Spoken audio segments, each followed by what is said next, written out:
On today's show, a bonus podcast of sorts with a bunch of news to hit on this Tuesday evening, some injury updates, some of the latest buzz around the NBA when it comes to rumblings about trade machinations and contracts and all that fun stuff as we always cover on the podcast.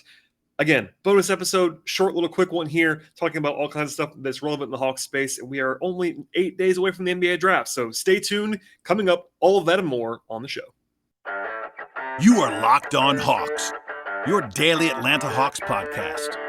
Part of the Locked On Podcast Network. Your team every day.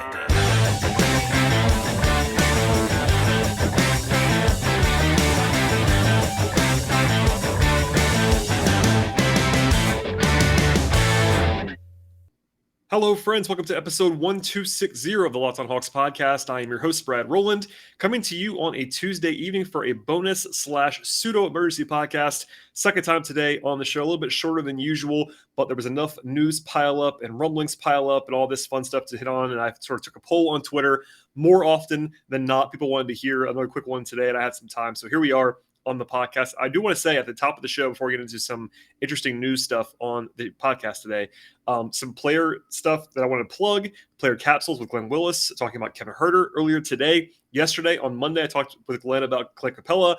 Glenn's been huge, covering a lot of stuff with me on the podcast the last few weeks, talking about the entire roster other than Trae Young, which is coming in the relatively near future, I'd imagine. But shouts to Glenn, and all of those podcasts are still available right now. Beyond that, we had a wide-ranging mailbag on the show at the end of last week, with some trade stuff, so some of your questions, of course. And then before that, some visits from Jake Rosen and Ricky O'Donnell and Ben Pfeiffer and Tyler Jones and Andrew Kelly and many more as we get closer to the NBA draft. Again, only 8 days away as I record this, by 8.5 days, I guess, as it's Thursday of next week. But from there, trade season is already here, basically. There was already a deal made in the NBA this week. Free agency is looming. Summer League is looming. And all of the machinations and all the craziness of the offseason is definitely coming fast and furious. So please subscribe to the podcast on your platform of choice, whether that be Apple Podcasts, Spotify, Stitcher, YouTube, of course, on the video side, and across the board wherever you like to find podcasts. So today's podcast will have sort of two parts of it. The first one with some injury updates from Tuesday. The second one later on in the show about a column from Jake Fischer, a Bleacher Report. Jake is, of course, very plugged in. He had some new rumblings having to do with the Hawks today. But we'll start with the official stuff, and that's the injury updates from the Hawks that happened on Tuesday. I've sort of alluded to this the last couple of podcasts, at least two of the last three podcasts, about Bogdanovic and some of his reported issues with his knee. Actually, on Tuesday morning before this update actually came out, I sort of confirmed, and I'd heard, and it was confirmed by me and others, that he had the knee procedure that was reported over in Europe in the last couple of weeks. The Hawks, though, had not released any information on that knee surgery or knee procedure until today, and that finally happened. The official wording from the Hawks is that Bogdanovic underwent surgery, quote, following the season, end quote, on his right patella tendon to address knee inflammation.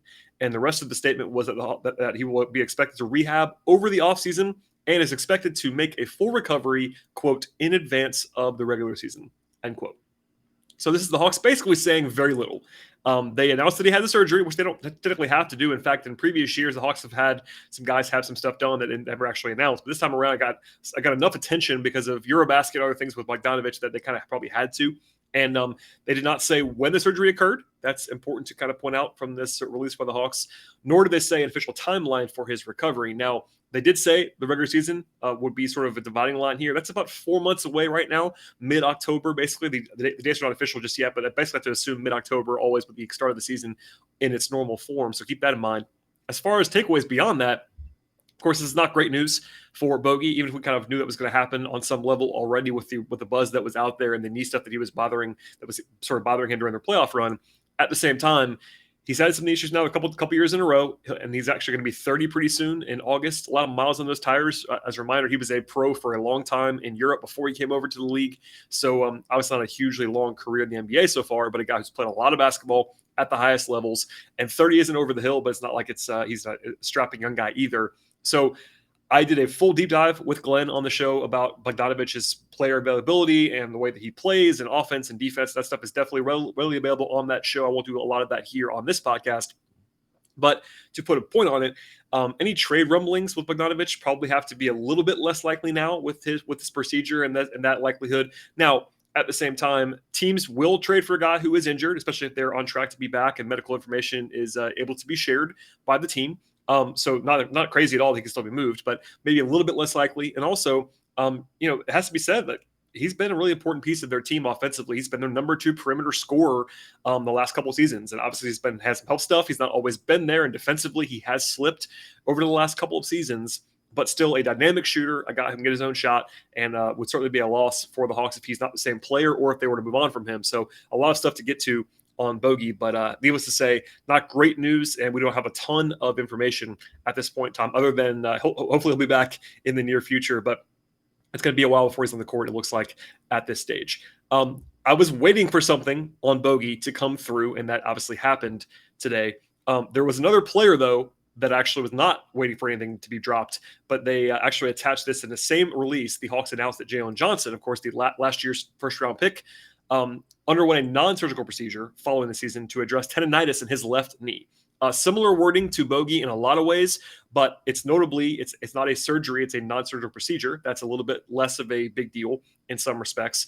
Also, there was a difference in that they, in the release, said that Johnson was, quote, expected to make a full recovery in advance of training camp, end quote, whereas Bogey was regular season. So that's not a huge gap, but it's 3 or 4 weeks between the start of camp and the start of the regular season. And they seem to be more optimistic on Johnson's timeline than they were on Bogey's timeline. At any rate, not a serious thing for Johnson. Like, this kind of stuff happens, but it is ideal, I will say, because as I say a lot about guys like Okongwu in the last couple of years, early in their career, Kevin Huerter had an offseason like this. Cam Reddish, of course, former Hawk, had a offseason where he was not able to do a lot. It's not great when young guys especially have to miss their summer, but when they're trying to be able to grow their game. Obviously, you can get a lot done during the season, but in terms of skill development work, most of that stuff gets done in the offseason because teams don't really practice a ton. Once the lights come on, you kind of are what you are. You're doing scheme stuff, but you're not like necessarily going and doing individual work a ton. So not a great thing for Johnson to be banged up at this point in time. Beyond that, Johnson was a projected name to be at Summer League. All parties were on the same page at the end of the season. He was going to be going to Las Vegas to play in his second season. Obviously played last year as well alongside Sharif Cooper. But it almost certainly eliminates that option. Obviously, the Hawks did not always say that clearly on the release. But Summer League, by the way, starts in like 3 weeks from now. So I can't imagine him playing in Vegas. He might just go out there and be around the team, but he's not going to play, I would guess, at this point in time. And obviously, that's not a huge loss. But if you're a Hawks fan, was like going to be going to Vegas to want to see him or wanted to watch him on TV, he probably won't be there. And that kind of leaves a little bit of a dent in that interest level. Clearly, Sharif Cooper will be there unless something crazy happens there. And the Hawks might have a draft pick or two that are also in Vegas. But I know a lot of us were looking forward to seeing Jalen in that setting again, and hopefully like dominating in that setting coming out of his rookie season. I still think that I have not changed my opinion on Johnson. I think he's going to be a good player. I'm excited about him. But in terms of like setting him back a little bit for next year, this probably does that on some level. Does that change everything big picture? No. But in terms of like him being ready for training camp and a new player and being improved, all that stuff, you kind of have to put a little bit of a damper on that expectations at this point in time because he'll be out for at least a few weeks, if not longer. But still notable again that they have him back for training camp. So that's obviously gives you still like 3 months to go between now and then, but still plenty of time for him to get right and be back on the floor in the near future. Okay, before we get to the Jake Fischer portion of the podcast today, a word from our sponsors on the program. Today's show is brought to you by Arcade 1UP. We have big news. The one and only NBA Jam is back. Arcade 1UP is the leader in at-home retro arcade games. They're not only bringing the best game ever back, they made it bigger than ever with a, wait for it, a Shaq Edition machine. I've been a big NBA Jam guy for a long time. It's just fantastic to hear about this. I'm not the only one that's obsessed with NBA Jam, and I'm thrilled to tell all of our listeners you can once again play hoops with NBA legends in this arcade classic. Jump clear across the court, set the ball on fire in one of the first sports games ever to feature real and digitized NBA licensed teams. No fouls, no free throws, and no quarters required. Compete with friends and family across all new Wi-Fi leaderboards, making you more connected than ever. You can pre-order now from arcade1up.com. That's arcade, the number one, up.com for an estimated early September ship date. Arcade 1UP is a place for fun. They have classics like Golden Tee and Mortal Kombat and many others at $3.99. Just starting at just $3.99. Just check this out today. They're giving away a free NBA Jam Shaq Edition to a Locked On listener. If you can enter to win the chance to win this console for yourself, for your man cave, or wherever you want to put it at arcade1up.com/lockedon. That's Arcade. Once again, the number one, up.com/lockdown. You have until July 8th to enter this NBA JAM Shaq Edition console contest. Do not miss out. Enter today at arcade1up.com/lockdown. Today's show is brought to you by Rock Auto. And the auto world has so many models these days, it's actually impossible for local chain stores to stock all the car and truck parts that you actually need for your automobile of choice. And even if they have them, you actually want to endure the question from the person behind the counter. They always have an ulterior motive. They want to sell you what they want to sell you behind the counter in the warehouse or wherever, whatever's best for them, basically. Instead, do whatever's best for you. And that usually means, honestly, it always means checking out rockauto.com at home or in your pocket. It's a much better option no matter what you're looking for on the car side. Why spend more for the exact same auto parts from a chain store or dealership when you can order them at rockauto.com today very easily and very profitably for you? Rockauto.com has been business serving customers for more than 20 years at this point in time, and the prices are reliably low, and they're always the same for each and every customer. They have all of what you need for your car or your truck. That includes, of course, things like brake parts and tail lamps and motor oil and even carpet. And the website is beautiful at rockauto.com. See all the parts available for your car or your truck and see everything else that they have to offer for you in that one spot. And when you get there, write Locked On in the box that asks you how you heard about Rock Auto, so you can tell them that we sent you to them. Amazing selection, reliable low prices, all the parts your car will ever need. rockauto.com. All right, before we get out of here on this bonus podcast, there's another piece from Jake Fischer, a Bleacher Report on Tuesday with a lot of intel around the league. And the Hawks are still one of the teams that's talked about probably more than almost any team at this point in time. There's so much going on with the Hawks, and there's so much uncertainty about the Hawks and where they want to go, which pieces might be on the move. Obviously, there's some unrest that they even acknowledged about how they want turnover at this point. They want upgrades from coming out of last season. So everyone knows that, and there's a lot of attention being paid to the Hawks at this point in time. I'll go through some of the highlights of Jake's piece having to do with the Hawks. The headliner actually was that Zach LaVine will reportedly be likely to return to Chicago, which is only like tangentially related to the Hawks, but there was some reporting early in the cycle that the Hawks could have some interest in Zach LaVine. So I'm not saying that's over for sure, but if you believe the reporting that Jake has here on LaVine, it's not likely to be happening. They'll believe in Chicago. And then if you go from there, it's even less likely he'll actually go to Atlanta. So I'm not saying you cross him off in pen, but maybe in pencil, take Zach LaVine off your board at this point in time. Hawks wise, for me, the most interesting thing that was reported for this on the Hawks side was that Jake, citing sources, wrote that the Hawks are, quote, now expected to retain DeAndre Hunter, end quote. And that he also wrote that they're looking to agree on an extension with Hunter at this point in time. So if you listen to the podcast recently, you remember that I kind of put Hunter and Okongwu in particular in a different category from other guys. You know, Trey is the untouchable. Everyone already knows that. But I've said for a while that everyone's available, but there are guys who are less available. And I believe that Hunter and Okongwu are those two guys for me, at least what I've been hearing on the Hawks side. This certainly backs that up on some level. I have still never heard any optimism that Schlenk was wanting to move Hunter. I think that it was always going to be if there was like a huge fish, maybe you go trade Hunter because you kind of have to do that, but they don't want to move Hunter by all accounts. And this backs that up. The extension thing, though, is interesting. I kind of tend to not like sort of at least downplay a little bit any certainty on extension talks because teams have to agree to this stuff. There's two sides.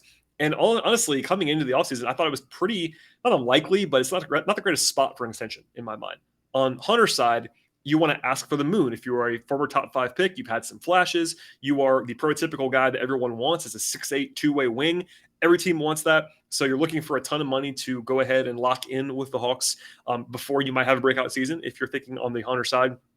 On the Hawks side, Hunter has not been proven on any level at this point in time. You obviously invested him a ton in the draft, and he's had some nice flashes.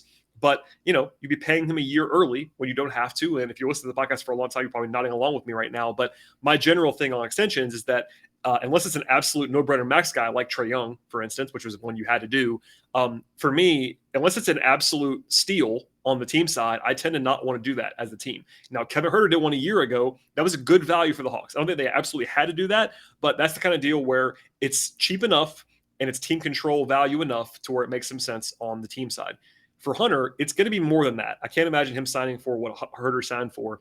And there's maybe a deal where I would do it as the Hawks, but I'm guessing that deal is lower than what Hunter's side would actually take. This is more like Collins, but Collins was a lot more proven in a lot of ways. So I'm not sure what the numbers are going to be like, but it wouldn't stun me if Hunter's agent's asking for $100 million, and I wouldn't give him that. So we'll see if there's a sweet spot there. But no matter what, the reporting from Jake was basically that the teams wants to keep him and they want to extend him. None of that surprises me. Whether the deal actually gets done between the two sides is something else, but it's interesting for sure. He's not going to be going anywhere, at least seemingly at this point in time, and we'll have more time to cover extension talks later on in the offseason. There was more from Jake on the Hawks being interested in Rudy Gobert, which is not, of course, new at all. Although I will continue to point out that all of the reporting that I have seen so far from Jake and others is more like rival executive chatter than actual sourcing on the Hawks pursuing Rudy Gobert. The closest thing that I could say to that was Tony Joe's report, which I covered on last week's podcast. And Tony covers the Jazz, so I do tend to trust that. But there was also a Hawks fan kind of freak out that I saw because Jake listed Collins, Capella, Herder at number 16 together in that piece for Gobert. But if you actually read it, he was not saying it was going to take all four of those pieces to get Gobert. It was a combination of those four pieces. Now, we talked about Gobert a lot. I'm not going to do that whole thing again, but it's important to remember one more time, he's locked up for a lot of money. It's a super max deal for Rudy Gobert, $40+ million a year. He's a little bit older than their core guys for sure as well. It's not a bargain. He's still an awesome player, but I would not go crazy in giving up the farm to pay Rudy Gobert all of that money. Like if it's Collins and Capella, I wouldn't do it personally. That's not an unreasonable ask by Utah, but I would not trade Collins and Capella. Plus, if it's anything beyond that, I definitely wouldn't do it. But I wouldn't want to do Collins and Capella in the same deal for Rudy Gobert. I might be an outlier there. I understand that. And listen, Rudy makes you better. I'm not saying otherwise, but that's kind of where I am at this point in time. Nothing hugely new, though, in that reporting about Rudy. A couple more things to hit on quickly before we get out of here. There's a reference to the Hawks being motivated to find another perimeter guy, which is not really new and not a walk-up secret. They want to do that on some level. There was a tie to the Hawks liking Dyson Daniels, who's a guy that I've talked about a lot liking. Like he was probably the first guy I talked about in the cycle that was not a top 4 guy in the class, as one of my favorite players in this draft. But he apparently believes, at least he's been told, that some people believe the Hawks would target Daniels if they were to trade up in the draft or if they were to trade Collins for the popular number 7-ish kind of draft pick kind of thing. I do think Daniels is a good player. I'm really intrigued by him. I do think, though, that I would not personally just trade Collins for number 7 to take Daniels. That's not a swap that I love. You could certainly argue the value of it. I'm not saying that's a terrible trade because it's not. But personally, if the deal was just Collins for number 7 to take Daniels, I would not do that. I'll just say that right now. If it's more than that, if it's Collins plus more for number 7, I definitely wouldn't do it. Anyway, finally from there, Jake wrote that the Hawks are, quote-unquote, determined to set up a bigger role for Okongwu, which does not really jive with the buzz about Gobert or DeAndre Ayton. But for one thing, it does back up, again, what I said before about Okongwu being a guy that they really value at the highest level. And he, like Hunter, are the guys they don't really want to move at this point in time. I will say, though, that intel is not always linear. Like, for instance, people that are hearing that the Hawks might want Gobert may not be the same people that say they want to give Okongwu a bigger role. Like, for instance, I do think that Okongwu and DeAndre Ayton could work together. I still believe, and I've said this a lot recently, so forgive me, but I think Okongwu is a 5, and to a man still, and listen, it might be posturing. I will acknowledge that. But to a man still, on off the record, everyone I talk to for the Hawks thinks that Okongwu is a center. Now, if it's Ayton, who's a guy who can shoot a little bit, that is a little bit more tenable with Okongwu playing some 4. I personally would not view him as a primary 4 at this point in time, especially unless he develops a jump shot that he doesn't have just yet. But for me, he's a 5. But, again, I could see Okongwu and Ayton kind of working together. Okongwu and Gobert do not work together. I will say that flat out right now. Obviously, Okongwu could become a guy who you could play more at the 4 if his jump shot takes off. He is really skilled with the ball in his hands. Defensively, he can guard 4s for sure. So maybe 2 years from now, I could see that happening. But next year in particular, I could not imagine a scenario where you want to start Okongwu at the 4 with Rudy Gobert. But alas, we've seen other people were mentioning the Cavs construction with Mobley and Allen. I will point out that Mobley as a shooter is a lot further ahead than Okongwu at this point in time. And even then, the Cavs still had a lot of spacing issues with those 2 guys on the floor. Regardless, I don't want to go to – we'll save that for if they actually make one of those deals. But I thought it was interesting. I do agree that, like, on the surface, wanting a bigger role for Okongwu and then reporting that in the same piece as wanting Rudy Gobert does not make a lot of sense. I will definitely grant that. I think, honestly, for me, if you're trading for Rudy, I think you probably have to trade Okongwu. If it's Ayton, you can maybe see a role for those guys to play together, but we'll handle that later on if we need to. Regardless, my final thought on that would be that I can see Okongwu playing more 4 in the future, but it has to be the right situation. You can't just plug him in at the 4 with no context. And him playing with a guy like Gobert, even Capella, those are like the worst case scenarios for him to play the 4. If you're playing him with a shooting center, like a Miles Turner type, or maybe even Ayton who can shoot a little bit, that makes more sense. But alas, we'll come back to that if we need to. One more for the diehards here at the end of the podcast. There was a line at the end of Jake's piece that the number 44 pick, which the Hawks, of course, own in the second round, is, quote, considered available, end quote, by the Hawks. You will note probably if you're a listener of the podcast for a long time, my extensive rants about the Hawks selling draft picks in the past, which has happened a few times under this regime. People always want to tell me that this didn't happen. It absolutely did. The Hawks have sold draft picks under Tony Ressler. You could act like it's not a big deal. And I do understand that. But one thing I always say is that there is absolutely no basketball reason to sell a draft pick. You could say you want to reward your owner, give him some money. I do understand that viewpoint. But basketball-wise, there is no value from selling a draft pick. Obviously, you're not going to likely to get a great player at 44. But I'll just point this out. If you want to talk about luxury tax or paying money for Tony, rookie minimums cost less than vet minimums. So if you're a Hawks team that's looking to the luxury tax as a potential concern, it actually costs you less to have a rookie on your roster in the second round than it would for a veteran minimum. So keep that in mind as well. Regardless, it is just funny to me that a second round pick is already widely available at this point in the timeline cycle. I get that the Hawks already have a lot of young guys, but quietly, the Hawks don't have a lot of guys under contract. I know last year they had a ton of returning talent, so they kind of had some roster spot issues. This year, that is not a concern. They have 9 guys under contract, and that includes Gallo. So that might be 8 guys under contract. They have some roster spots to play with. So I will not be open to we can't have enough roster spots for all these players argument this time around. It doesn't really hold water this time. Regardless, it'd be pretty funny if they sold that pick. To me, it would be rant worthy, even if the impact is not hugely high. Okay. I covered a lot of ground in a short period of time, but I promise you I would do that at the top of the podcast. Broadly speaking, the trade quote-unquote rumors have not risen to the rumor level just yet. I know there have been rumblings all over the place, but for me, there has not even been a full-scale Hawks trade rumor just yet. Maybe you could say Collins being available is the closest thing to that because it's been so widely reported, but we kind of already knew that. Now, the urgency level on Collins being traded is something else.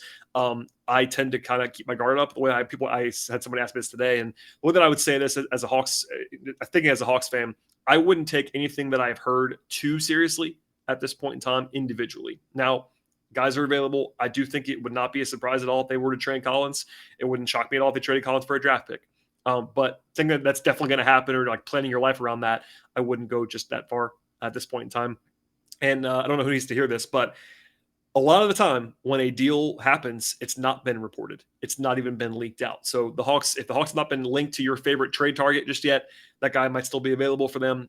Same kind of thing across the board on all sides. And we're into the silly season at this point in time. Deals can be happening now. The Hawks can make a trade on Wednesday or Thursday. Wouldn't stun me. If not, I think it gets more likely every day as you get closer to the draft.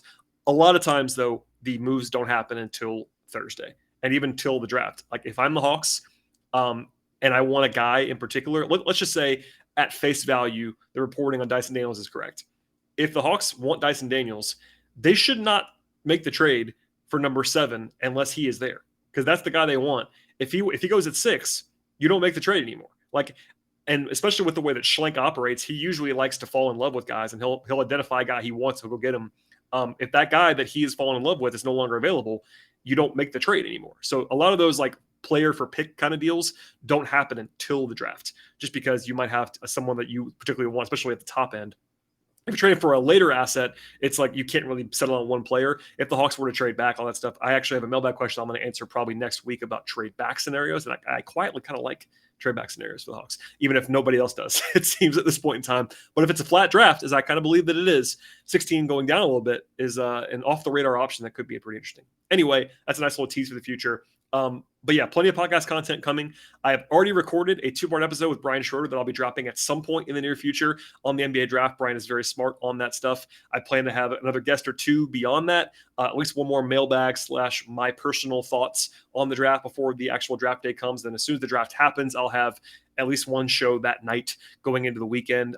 The weekend after after the draft is actually my brother's wedding, so I have to kind of eject for a day or 2. But wall-to-wall coverage from now through Summer League. So a month plus. Please subscribe to the podcast, everybody. Tell a friend about the show, and we'll see you all next time.